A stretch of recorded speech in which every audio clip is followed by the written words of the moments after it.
Et que dans ce grand vacarme que nous vivons en ce moment, une question se pose, une question qui avait déjà été soulevée par Simone Veil. L'asphyxie démocratique que nous vivons ne viendrait-elle pas justement de ce jeu des partis? Et je vous cite un extrait de Simone Veil avant de donner la parole à mes deux invités.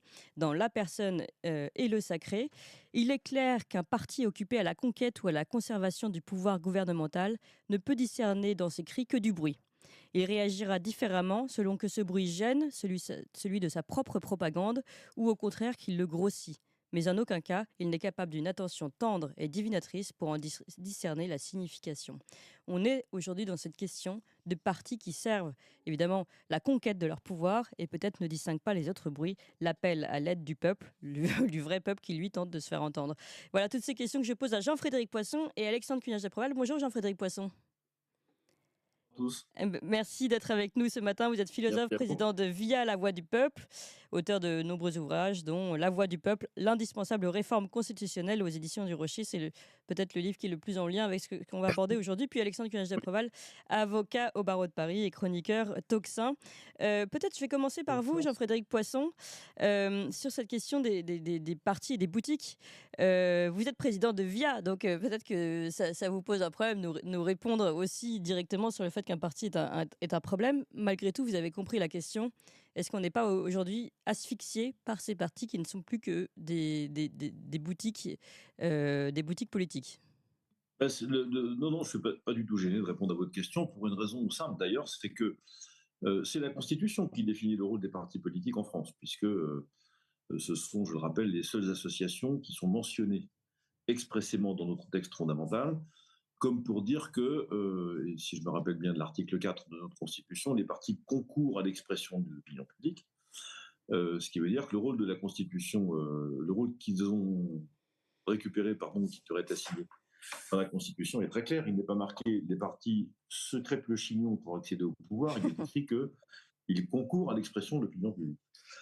Autrement dit, ils doivent être des aides pour permettre à l'opinion publique de comprendre, de voir clair, de juger, de s'engager, comment dire, et de faire en sorte que nous soyons dans un débat le plus platonicien possible, c'est-à-dire le plus animé qu'il soit dans la recherche de la vérité pratique, cette chose si difficile que l'on cherche quand on est en politique.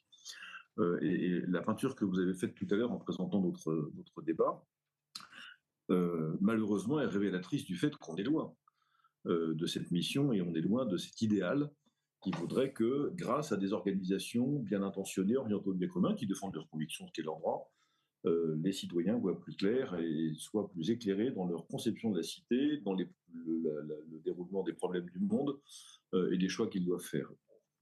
Malheureusement, et cette campagne législative est une caricature. Alors, elle est forcément caricaturale.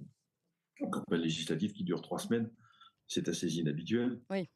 Dissolution dans ces circonstances, c'est pas inhabituel, c'est inédit. C'est d'ailleurs une autodissolution de Macron, pour être clair, plus qu'une dissolution de l'Assemblée nationale, mais on y reviendra peut-être. Et donc les partis dans ce contexte n'ont pas le temps de s'organiser, peut-être pas le temps de faire valoir leur projet, etc. Il n'en reste pas moins que on assiste en 3 semaines, c'est peut-être ça qui peut donner aussi un effet d'optique un peu renforcé. On assiste en 3 semaines à des choses qui, en principe, dans un calendrier législatif respecté, se déroulent sur plusieurs mois. C'est-à-dire que les discussions entre partis politiques, les choix d'investiture, les arbitrages programmatiques se déroulent sur des mois et des mois. Oui, Quand on oui. prépare une législative, on commence 6, 7, 8 mois avant. Là, il a fallu tout faire en 3 semaines. La décharge des partis politiques, c'est très court. À leur charge, et là, vous avez raison d'être sans pitié, où est le respect des convictions profondes et peut-être même de la charte fondatrice de chacune de ces formations politiques? Que sont devenus les grands engagements? Quand j'entends Emmanuel Macron nous expliquer que lui, il dit les choses qu'il fait, il fait les choses qu'il a dites et il a tenu ses promesses, ben écoutez, voilà. Quand j'entends M. Estrosi donner des leçons de respect de valeur, d'engagement formel, de cohérence et de consistance à Éric Ciotti, les bras m'en tombent, et vous les prenez les uns après les autres. Plus personne ne croit à rien de tout ça, parce qu'au fond, euh, les Français ont bien compris, c'est tellement flagrant dans cette période que les partis politiques, cette fois-ci, sont vraiment là pour assurer leur place dans les institutions futures. Alors ça n'est pas illégitime, mais disons que ça prend une tournure très caricaturale dans les temps dans lesquels nous sommes. Oui, et cette J'en tournure profite pour saluer oui. Alexandre Cugnache qui est avec nous ce matin. Cette version, caricaturale, comme vous l'avez dit, c'est peut-être aussi une volonté d'Emmanuel Macron, mais qui a le mérite, et c'est pour ça que je disais, pour une fois, je suis d'accord avec lui, on est dans une grande clarification. Alors, Alexandre Funès-Préval, même question pour le moment. Comment vous observez ce qui se passe en ce moment, et cette petite organisation interne des partis ou des autres partis? Bah, je constate surtout qu'il n'y a plus d'organisation interne des partis, en tout cas des principaux.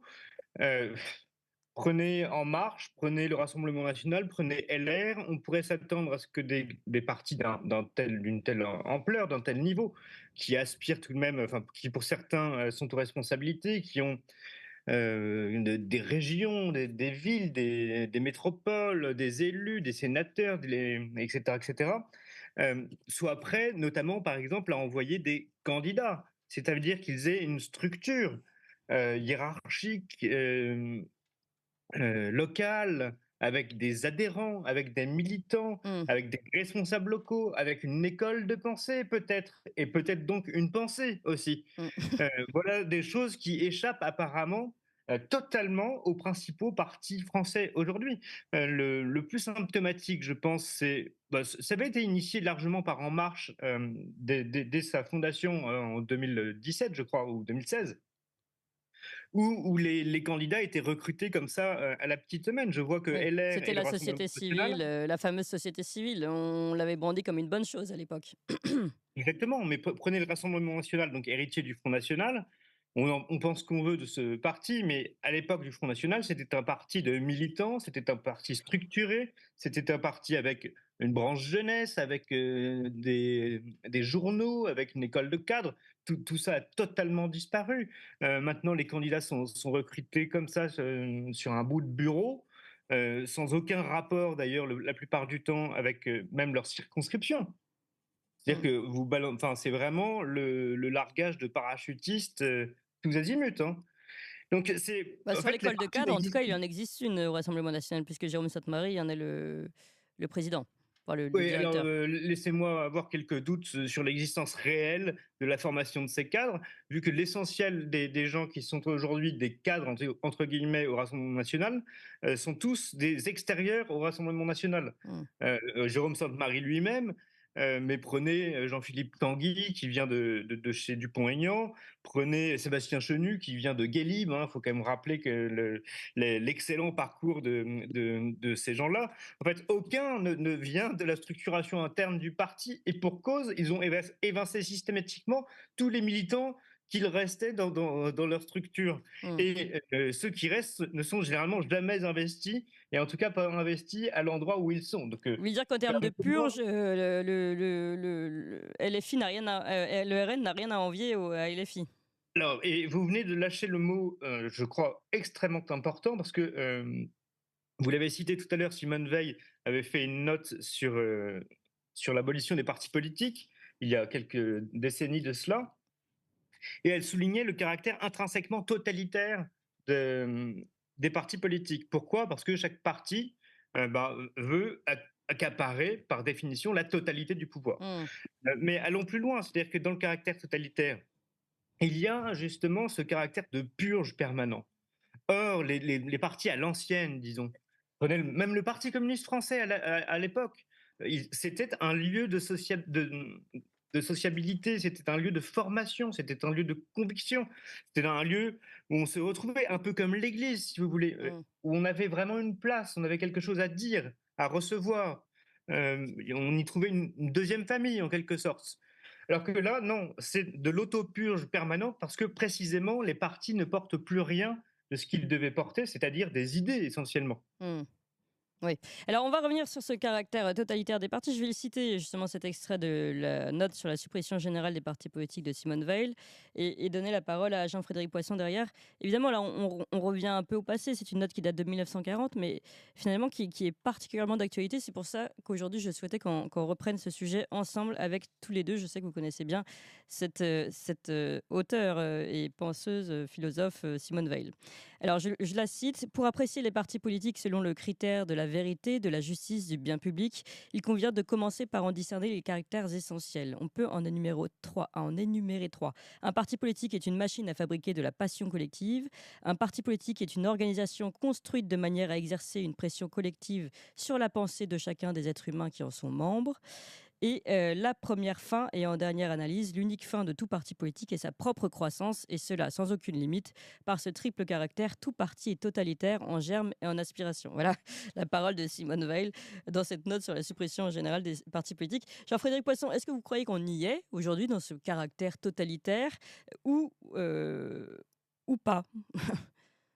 Non, je pense que c'est un des quelques points de réserve que j'ai par rapport à la pensée de Simone Veil, parce que, de mon point de vue, l'idée qu'il y ait parmi les corps intermédiaires quelques-uns dont le rôle particulier est de permettre aux citoyens de participer plus facilement au débat public que s'ils étaient tout seuls chez eux, atomisés, individualisés, etc., me paraît pas une idée complètement délirante. Oui.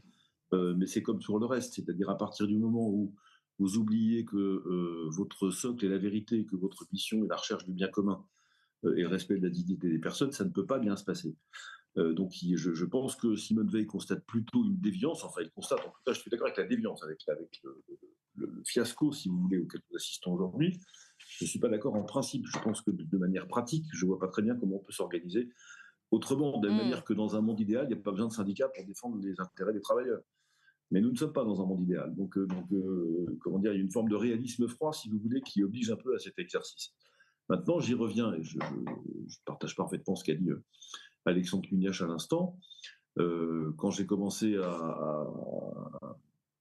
comment dire, mon engagement politique il y a maintenant une trentaine d'années, les partis politiques étaient le lieu dans lequel vous obteniez des informations que personne d'autre n'obtenait. Le délégué de circonscription était un grand élu. Il invitait le député de la circonscription, le sénateur, qui lui donnait des nouvelles de Paris, lesquelles nouvelles n'étaient apprises que dans les couloirs des ministères ou des chambres du Parlement ou aux sièges nationaux des partis politiques. Aujourd'hui, les partis politiques qui étaient autrefois ce lieu privilégié d'information sur l'actualité politique n'ont plus aucun privilège, puisque la plupart du temps, les chefs de parti eux-mêmes apprennent dans la presse ou sur les réseaux sociaux des choses qui se passent à l'intérieur de leur propre formation. C'est pour vous dire si on est un peu décalé. Effectivement, j'ai connu un temps où il y avait des écoles de cadres, des écoles de formation, on a des systèmes de recrutement de candidats, de formation de candidats, des journaux internes, des revues politiques, beaucoup d'entre elles d'ailleurs de bonne qualité.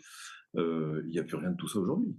Plus rien de tout ça. Donc, effectivement, il y a une perte de substance, très clairement, de ces formations, de ces associations. Mais c'est devenu quoi aujourd'hui, Jean-Frédéric Poisson? Parce que tout le monde ne connaît pas les... C'est devenu quoi aujourd'hui?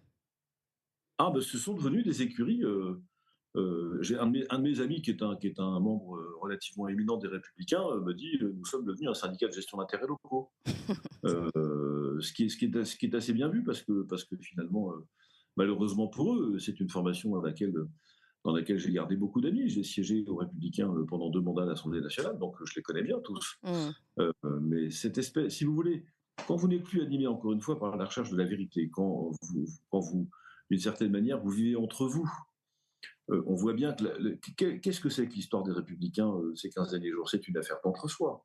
C'est pas autre chose que ça. C'est-à-dire, paradoxalement, on oublie complètement qu'il peut y avoir quand même quelques milliers d'adhérents qui voudraient éventuellement bien donner leur avis et être consultés sur une évolution pareille, même si je soutiens la démarche d'Éric Ciotti, je pense qu'elle est pertinente, qu'elle correspond à ce qu'attendent les militants, mais on aurait pu aussi formellement leur demander leur avis. D'ailleurs, ça aurait évité au président Ciotti, je pense, 2 ou 3 déboires, pour le coup, de ce qu'il a vécu.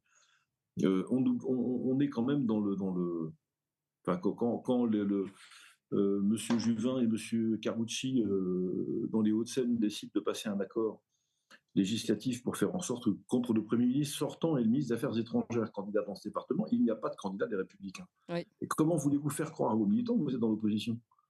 Comment c'est possible, ça? Les mêmes qui dénonçaient les alliances passées en secret, comme il disait, entre les LR et le Rassemblement national, sont les mêmes qui, en fait, passaient déjà des alliances secrètes avec la Macronie. C'est ça. Donc, ce qu'on comprend très bien dans cette affaire des Hauts-de-Seine, pour ne prendre que celle-là, il y en a eu d'autres. Et du journal du dimanche, je crois, ou de Valeurs Actuelles, ont débusqué ce qui était en train de se préparer dans les Yvelines, et ce qui a fait rétropédaler à toute vitesse les autorités locales yvelinoises pour mettre des candidats, notamment contre Madame Berger et deux, trois autres. Tout le monde a bien compris qu'en réalité, on est simplement dans une préservation des sièges. Mmh. Alors, encore une fois, que les partis politiques se battent pour siéger et pour gouverner, c'est leur mission. Parce que si vous êtes un parti politique, c'est que vous avez l'ambition de siéger dans les assemblées où on délibère. Sinon, vous êtes un think tank ou Oui. une université. C'est pas le même exercice. Maintenant, ça peut pas être à tout prix. Et le drame, les Français comprennent très bien ça. Vous savez, comme je dis de temps en temps, moi qui vais au bistrot à la fois par goût et par devoir, quand je parle avec mes contemporains, je vois qu'ils n'ont pas besoin de décodeurs. Ils comprennent très bien ce qui se passe. C'est pas la peine de. Nous avons 1500 ans d'expérience de vie nationale politique, donc on comprend parfaitement. Qu'il y ait des tractations pour assurer des accords, des alliances, etc., tout le monde comprend très bien. Qu'il faille que les partis politiques soient élus quelque part, qu'ils aient des élus, tout le monde comprend très bien. Mais pas à n'importe quel prix. Pas au prix de trahir soit sa parole, soit ses engagements, soit de préférence les deux en même temps. C'est ce qu'ont parfaitement fait. Évidemment, la partie des Républicains canal historiques, alors je ne sais pas comment on va les appeler maintenant, ça va être comme encore sur la Colta d'un côté et puis le. Oui. Bon. C'est les ce frondeurs, les dissidents, ça dépend, oui. Voilà, c'est ce que fait une partie de la gauche dite respectable qui s'allie, c'est même pas le diable, j'ai encore des conversations en tête, des conversations buvettes avec quelques-uns de mes collègues et amis socialistes de l'Assemblée nationale. Enfin, sur le thème, jamais on pourra s'allier avec l'extrême gauche à cause de la question du respect des libertés individuelles. Enfin, où en est-on maintenant? Donc, tout ça explose parce que, oui, l'urgence, c'est une contrainte, c'est vrai, je l'évoquais tout à l'heure, mais surtout parce qu'il n'y a plus de boussole nulle part. Paradoxalement, et c'est ça qui est inquiétant d'ailleurs, paradoxalement, la seule formation politique aujourd'hui qui est une vraie boussole, idéologique et éthique, alors éthique, ça ne veut pas dire morale, hein. Oui. Éthique, ça veut dire d'une régulation interne, une doctrine, c'est la France insoumise. Oui, c'est ce que j'allais dire, Jean-Luc Mélenchon. Voilà. À part VIA, bien sûr, VIA, nous avons une boussole et une éthique, mais on est moins concerné par le débat actuel, on va dire ça comme ça. Oui.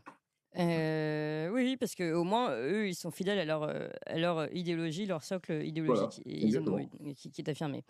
Oui, c'est intéressant. Alors, ma question en fait qui se pose maintenant, c'est, on voit que vous l'avez dit tous les deux, finalement, avec le fait que ce temps soit ramassé là sur 3 semaines avant les élections, voulu sur un coup de tête par Emmanuel Macron, enfin un coup organisé comme il le dit d'ailleurs, on voit tout de manière caricaturale. Est-ce que c'était, à votre avis, la recherche d'Emmanuel Macron de rendre ces partis encore plus caricaturaux qu'ils ne le sont? Alors, je le disais tout à l'heure, ça permet aussi une certaine clarification. Mais finalement, si tout le monde se rend compte que ces partis ne sont que des instruments des syndicats de gestion d'intérêts locaux, comme vous l'avez dit, est-ce que ça fera pas une tabula rasa énorme? Alors, on voit l'intérêt d'Emmanuel Macron qui est celle de dire bah, plus personne sauf moi. Mais on voit aussi éventuellement une opportunité intéressante de se dire on peut rebattre les cartes et refonder des choses qui ressemblent à un parti ou à des intérêts de défense, des corps intermédiaires, comme vous le disiez, Jean-Frédéric Poisson. Je commence par cette question par vous, Alexandre Cunès-Préval. Non, mais qui est recomposition, ça me semble être une évidence. Après, il faut remettre l'église au milieu du village. Je pense que Jean-Frédéric Poisson a absolument raison. Moi non plus, je ne suis pas totalement et principalement opposé à l'existence des partis politiques. Mais qu'est-ce qu'un parti politique? C'est un outil de conquête du pouvoir. Mais le problème, c'est qu'il n'y a plus de pouvoir. En tout cas, il n'y a plus de pouvoir dans le cadre institutionnel qu'a rappelé Jean-Frédéric Poisson, c'est-à-dire constitutionnel national. Pourquoi? Parce qu'il n'y a plus d'indépendance nationale. Donc, que cherche à conquérir un parti politique aujourd'hui? Rien d'autre que des places. Des sièges, oui. Donc, ils sont autre chose. Ils sont simplement une étiquette qui permet d'obtenir des places. Or, moi, je n'ai rien contre le fait de tenter de conquérir le pouvoir. Je crois que c'est absolument indispensable. Il faut conquérir le pouvoir, mais pour le bien commun. C'est ça la seule raison d'être du phénomène politique. Sinon, on fait autre chose. On va dans l'entreprise. Il y a plein de choses à faire en ce bas monde. Hein.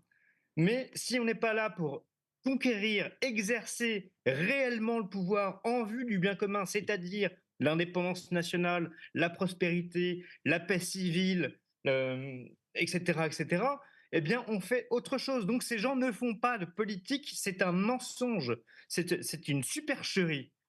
Ils nous font croire qu'ils font de la politique, ils font des petits arrangements pour obtenir des places parce qu'ils ont renoncé au pouvoir, parce qu'ils refusent de dénoncer l'éléphant au milieu de la pièce, c'est qu'ils n'exercent plus le pouvoir concrètement, parce que le pouvoir n'est pas là où ils prétendent être, il est ailleurs. Oui, c'est la Donc, grande posons désillusion. ces questions. D'accord. On revient là, au propos de Simone Veil qui dit l'unique fin de tout parti politique est sa propre croissance et cela sans aucune limite. En fait, vous dites la limite, ce serait la recherche du bien commun, mais sauf qu'en fait, il n'y en a plus. Il n'y a plus cette recherche. Non, mais l'exercice du pouvoir en vue du bien commun. Or, ces gens ont renoncé à l'exercice du pouvoir. Ils font semblant de courir après, mais le pouvoir n'est plus à l'Assemblée nationale. C'est une farce, ça. Oui, Jean-Frédéric Poisson. Je suis moins pessimiste qu'Alexandre Cugnage sur ce point. Il reste malgré tout des choses à faire. Quand on siège dans une assemblée comme l'Assemblée nationale, et par ailleurs, nous sommes focalisés aujourd'hui sur des élections législatives. Oui. Je rappelle qu'il y a 550 000 élus en France qui siègent dans des assemblées locales en particulier, et que dans des assemblées locales, même si on ne peut pas changer le sens de rotation de la Terre dans un conseil municipal, il reste quand même 2-3 choses à faire localement, et ce sont des lieux de service du bien commun qui sont objectifs, d'ailleurs largement plébiscités par nos compatriotes et nos concitoyens à cause de ça. Que vous dire d'autre que ce qu'on a déjà évoqué? Il me semble que une autre façon de l'évoquer, le relativisme général, a tué aussi les partis politiques dans une large mesure. Lorsque vous êtes censé défendre des idées, ça veut dire que vous vous réclamez porteur d'un certain nombre de vérités sur l'homme, sur la société, sur la manière de vivre en commun, et 2-3 autres choses importantes comme celle-là, dans un univers où tous les discours se valent, toutes les vérités sont bonnes, c'est-à-dire qu'il n'y en a plus en réalité. C'est-à-dire vous ne pouvez être que, comment dire, une espèce de, je ne sais pas comment dire, une espèce de produit sur une étagère, non plus un lieu dans lequel vous venez participer à la construction institutionnelle du bien commun. Il y a d'autres, comme le disait Alexandre Cugnach à l'instant, il y a d'autres manières de participer au bien commun qui ne sont pas forcément institutionnelles. Mais les partis politiques ont ce rôle. Vous ne faites plus ça, vous achetez quelque chose qui vous plaît en fonction de votre militant, quand vous êtes un militant, et puis vous y engagez parce que vous pensez que ça correspond à ce que vous croyez, c'est le meilleur des cas, ou alors c'est le chemin le plus rapide pour accéder à la satisfaction de votre ambition personnelle, ce qui est le pire des cas. Oui.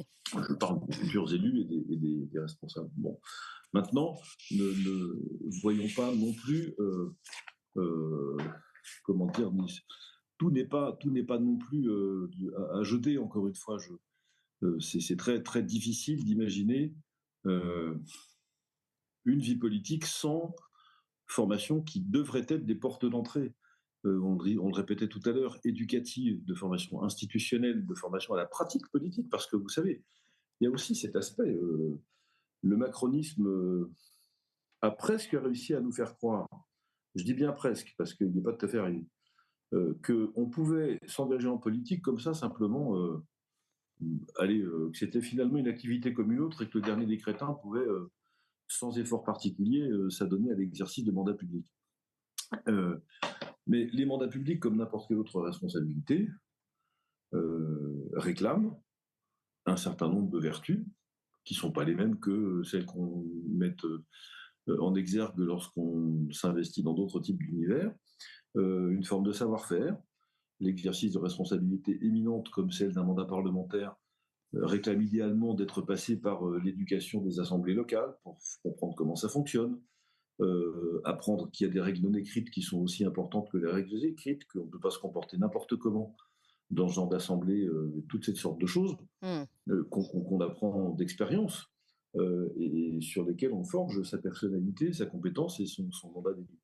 Les partis politiques devaient servir à ça aussi. Quand on parle de formation politique, on parle de ça. Visiblement, il y a un certain nombre de gens pour lesquels cette mission n'a pas été accomplie, si j'en juge à ce que nous avons constaté dans l'hémicycle de l'Assemblée nationale ces derniers temps. Alors, je vais vous poser cette question, Jean-Frédéric Poisson, enfin vous la reposez parce que je commençais à la poser tout à l'heure. Finalement, on voit bien ce qui s'est passé, cette précipitation ici pour organiser, et ça pour le coup, c'est pas du fait des partis, c'est du fait d'Emmanuel Macron pour organiser ces élections législatives, qui finalement d'ailleurs font la part belle aux plus gros partis, ceux qui peuvent s'organiser, ceux qui ont les moyens, ceux qui ont des structures, plus que des petits partis. Donc on voit déjà que cet effet loupe dont vous parliez, cet effet caricatural n'est que renforcé par le temps.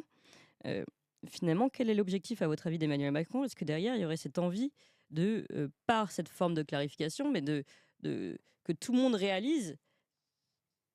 Ce qui est intéressant, c'est qu'on arrive dans un moment de vérité, mais qui peut servir aussi Emmanuel Macron, mais qui peut peut-être servir autrement, que tout le monde réalise où en sont les partis aujourd'hui, ce constat d'échec qu'on a pu évoquer ensemble, et dans quel sens ça va aller. Est-ce que, votre avis, Emmanuel Macron va pouvoir en tirer profit, ou est-ce qu'au contraire, c'est un temps intéressant pour les Français de se dire, voilà, les choses sont claires, maintenant nous savons où nous sommes et avec qui nous travaillons ou pas. Et comment peut-on recommencer la donne politique, remettre de l'air, remettre un souffle démocratique dans cette organisation actuelle? Ça, où en sont les partis politiques? Je pense que les Français n'avaient pas besoin de la dissolution pour le savoir. Il y a une telle déperdition de désengagement, de réserve des Français à l'égard de nos organisations que je crois que leur point de vue là-dessus était déjà fait. Vous êtes tout à fait aimable avec le chef de l'État, Clément, ça ne vous ressemble pas. Quand vous dites quel est le but d'Emmanuel Macron, je ne suis pas sûr que dans cette histoire, il y a un but. Moi, je pense que ça relève du caprice. Mm. C'est-à-dire qu'il y a un enfant qui ouvre ce cadeau de Noël, il n'est pas content du cadeau, il met le feu au sapin. Mm. C'est pas plus que ça. On verra bien ce qui arrivera. Je pense que parce que tout ça est parfaitement irrationnel. Il n'y a aucune raison de lier, comme il l'a fait, un résultat d'un scrutin européen qui élit un Parlement européen à la décider un Parlement national. Il n'y a pas de lien. Oui. Il n'y a aucune raison. Tout le monde sait bien que le jour où il dissout, la première victime, c'est son propre parti politique. C'est d'ailleurs ce qu'a dit Édouard Philippe, c'est lui qui a détruit la majorité Oui. présidentielle. Oui. L'ancien Premier ministre a parfaitement raison. Il va perdre 150 députés. Enfin, tout le monde le savait. Donc, si vous voulez, la rationalité derrière ça, à part d'emmerder les partis politiques et les électeurs français, comme il avait choisi d'ailleurs d'emmerder, c'est une citation, les non-vaccinés au moment de la crise du Covid, Oui. on est dans le même genre de psychologie, donc il n'y a pas de but particulier. Qu'est-ce qui est en train de se clarifier? D'abord, oui, le positionnement relatif des formations politiques les unes par rapport aux autres, ça c'est certain. Et effectivement, là, il apparaît au grand jour très clairement que, comment dire, il y a ceux qui sont prêts à des alliances de toute nature, ceux qui sont moins prêts, on voit bien lesquels sont acceptés, les autres non. Donc, l'échiquier se recompose d'une certaine manière par le positionnement relatif de toutes les formations politiques. Premier élément. Deuxième élément qui se clarifie, la gauche républicaine était déjà mal en point, la gauche morale est morte maintenant, c'est terminé. C'est-à-dire ça va pas, c'est fini maintenant. Les leçons, regardez, vos alliés sentent mauvais des pieds ou les ongles sales, ça va bien. L'acmé étant la tribune de ces deux pauvres rédacteurs du Tribune du Monde sur la différence entre l'antisémitisme contextuel et l'antisémitisme ontologique. Alors excusez-moi, mais enfin, j'aurais rendu ça comme une copie de fin de première année à la fac en philosophie politique, j'aurais pas eu mon examen, si vous voulez. C'est d'un niveau, mais c'est affligeant, même intellectuellement, d'une faiblesse absolument insigne. Mais on est prêt à tout pour justifier le fait qu'il faut sauver le soldat gaucher, qu'il faut sauver le PS. Voilà, c'est ça le sujet. Il faut sauver le Parti socialiste. Alors que les dirigeants du Parti socialiste, c'est un réflexe de survie, je peux l'entendre. Est-ce que c'est à tout prix? C'est ça qui n'était pas sûr, en tout cas. On voit bien que ici encore, l'impératif pratique l'emporte sur les considérations de valeur, de principe, d'engagement, de conviction et tout le reste. La troisième chose qui est clarifiée, c'est que nous sommes en face de trois sortes de dangers. C'est-à-dire que pour la période qui vient, ce qui me paraît tout à fait clair, c'est que si la gauche arrive au pouvoir d'une manière ou d'une autre, on va en prendre plein les mirettes, ma chère Clémence. On n'a pas fini d'en baser. Bien, sous tout rapport. Si le bloc centriste continue d'exercer le pouvoir, comme ça pourrait arriver, l'hypothèse est faible, mais elle existe, nous allons vers la continuation pure et simple de ce que nous vivons depuis 7 ans, c'est-à-dire une lente descente aux enfers. Nous descendons, comme dit la préface au lecteur des Fleurs du Mal de Charles Baudelaire, nous descendons pas à pas dans des ténèbres qui puent. Fin de citation. Et la troisième solution, c'est si effectivement le Rassemblement national exerce le pouvoir, Je doute qu'ils le fassent parce que la majorité absolue est un objectif lointain. Nous allons assez probablement vers des situations de blocage et des tentatives en tout cas de grippage de l'appareil d'État auquel il sera difficile de résister. Je dis le Rassemblement national pourrait ne pas atteindre la majorité absolue parce que j'ai entendu un de ses porte-parole hier expliquer que le Rassemblement national était prêt à discuter avec tout le monde, avait ouvert la porte à tout le monde, tendu la main à tout le monde, ça n'est pas vrai. Il y a un certain nombre de mouvements, le mien, celui de Florian Philippot, celui de Nicolas Dupont-Aignan, qui sont restés sur le seuil de la porte. Et si jamais il était quelques sièges au Rassemblement national pour atteindre la majorité absolue, ben, dans une certaine mesure, il ne pourra s'en prendre qu'à lui-même. Maintenant, Pourquoi vous avez avons-nous... été, entre guillemets, refoulé? Ah, il faudra leur demander, chère madame. Vous n'avez pas eu d'explication? Non, non, non, bien sûr que non. Ça ne fait pas partie ça fait pas partie Non, mais des c'était raisons pas qu'on pour des donne. raisons C'était pas, idéologiques qui pas auraient pu facile vous de être l'expliquer. expliquées. Oh, peut-être que l'alliance que nous avons faite avec les Patriotes aux élections européennes n'ont pas eu l'heure de plaire aux dirigeants du Rassemblement national, mais il faudrait leur rappeler que ce même dirigeant des Patriotes, Florian Philippot, avait soutenu largement le vote pour Madame Le Pen au second tour de la présidentielle. Donc il y a un moment où, Oui, soit au moment l'urgence où du les temps, LR se bouchaient le nez et parlaient d'arc républicain, ça c'est intéressant. bien entendu, mais voilà, la réalité c'est comme ça. Moi, je n'ai jamais appelé à voter pour M. Macron au second tour de la présidentielle, ni en 2017 ni en 2022. Nous avons passé des accords avec le Rassemblement national dans 90 villes de France au municipal en 2020. Voilà, visiblement, ils n'ont pas envie de travailler avec nous, c'est ainsi. Mais ils auront qu'à s'en mordre les doigts le moment venu. Juste une Je ne le question, souhaite pas encore une forcément pour parenthèse, si notre c'est pays. posé, pardon, juste une question, si c'est posé par nos auditeurs, il y en a qui disent, mais aurait-il un problème avec les chrétiens? Ah, c'est pas impossible. Ça n'est pas impossible du tout, mais ça, comment dit-on ça j'ai quand même du mal à l'imaginer. Hmm. Mais oui, oui, c'est tout à fait possible. Enfin, on sait bien de la réserve de principe qu'il y a. Bref, en tout cas, ça n'empêche pas que nous avons pu bien communiquer pour expliquer que nous soutenions les candidats de l'Union nationale partout où il y en a, parce que des trois dangers que j'ai exposés, les deux premiers C'est que le moins pire. représente et au pouvoir de renaissance du Front populaire, nouveau ou pas du reste, et les fondateurs du Front populaire doivent se retourner dans leur tombe d'ailleurs, parce que quand on a le culot de... Enfin bref, On va en parler ce avec Michel Onfray danger-là demain. et, Oui. celui de Renaissance maintenue aux affaires nous paraît bien plus important et bien plus grand que le troisième qui en fait n'en est un que par réaction. Oui. Alors, même question pour vous, Alexandre Cugnache, concernant cette grande clarification, et puis peut-être finalement ce qui peut nous arriver en bien ou en mal. Ce qui peut nous arriver en bien, honnêtement, je ne le vois pas, parce que quel que soit le scénario, soit la gauche arrive au pouvoir et c'est catastrophique, soit le bloc centriste reste au pouvoir et c'est catastrophique, soit le RN arrive difficilement au pouvoir et vu les circonstances, ça sera de toute manière catastrophique. Donc je crains que l'avenir ne soit pas rose. Sur un plan strictement politique, je constate que la droite a complètement disparu du paysage politique français, hein. LR, bon, ça fait longtemps qu'on sait qu'ils ne sont pas de droite, plus de droite en tout cas. Le Rassemblement national n'est pas de droite, il ne se revendique pas comme un parti de droite, et vu Oui. son programme ou ce qu'on a pu comprendre d'évanescence Ce qui reste du programme, parce qu'il y a beaucoup de choses qui ont été d'idées, revues. ils sont maintenant européistes, ils sont économiquement de gauche, ils sont pour l'avortement, pour le mariage homosexuel, etc., etc. Je constate que les seuls qui avaient porté une voix un peu dissidente, je pense à Florian Philippot, je pense à Jean-Frédéric Poisson, mais même d'une certaine façon à Éric Zemmour, qui se classe à tout le moins à droite, ont tous été évacués d'éventuels accords dits d'union nationale.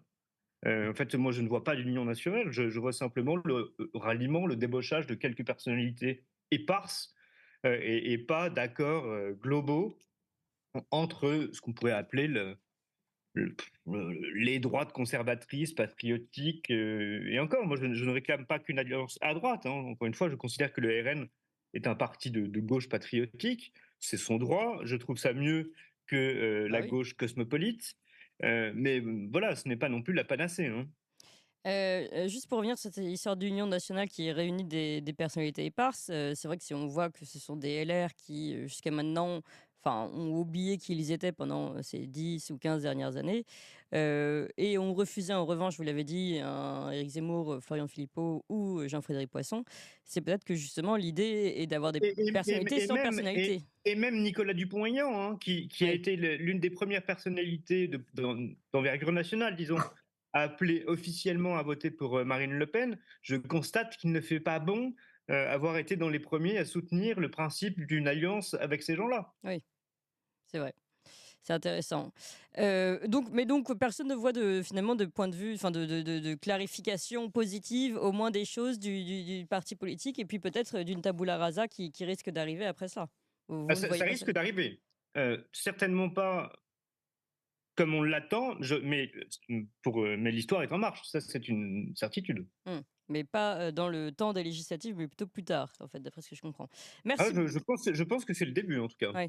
Merci beaucoup à vous deux, Jean-Frédéric Poisson, Alexandre Cuillage-Preval. Je rappelle Jean-Frédéric Merci à vous. Poisson, président de VIA, La Voix du Peuple, un parti politique, justement, et auteur de nombreux ouvrages, dont La Voix du Peuple, l'indispensable réforme constitutionnelle aux éditions du Rocher, Alexandre, avocat au barreau de Paris. Merci à vous deux.